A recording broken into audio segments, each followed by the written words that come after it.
సింగరేణి వ్యాప్తంగా ఈ నెల 5వ తారీఖు నుండి ఆందోళన కార్యక్రమం నిర్వహించడం జరుగుతూ ఉంది.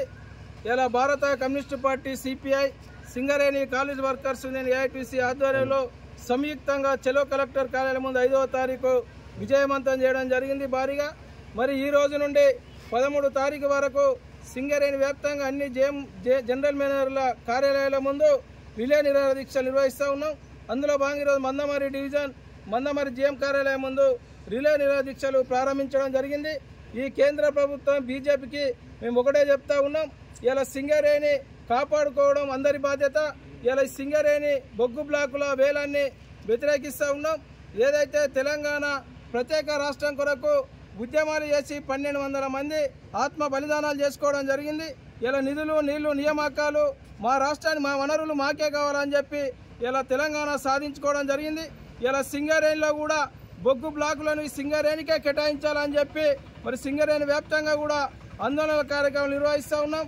మరి ఇలా బొగ్గు గనుల శాఖ మంత్రి ఈ తెలంగాణ బిడ్డగా ఉండి కూడా మరి బీజేపీ 3వసారి అధికారంలోకి వచ్చిన తర్వాత మరి హైదరాబాద్లో వేలం పాటను పెట్టడాన్ని మేము వ్యతిరేకిస్తూ ఉన్నాం.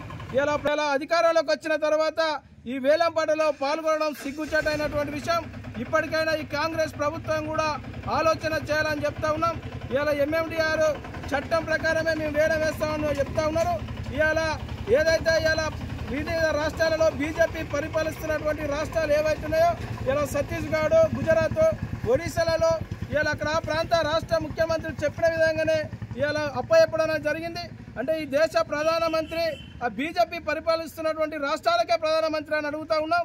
ఇలా దేశ ప్రధానమంత్రి అన్ని రాష్ట్రాలను ఒకే విధంగా చూడాలని చెప్పి ఇలా రాజకీయ కక్ష ధోరింపులు వదిలిపెట్టి ఇలా ఈ బొగ్గు బ్లాకులను సింగరేణి ప్రాంతానికే ఇవ్వాలని చెప్పి ఈ సందర్భంగా తెలియజేస్తా ఉన్నాం.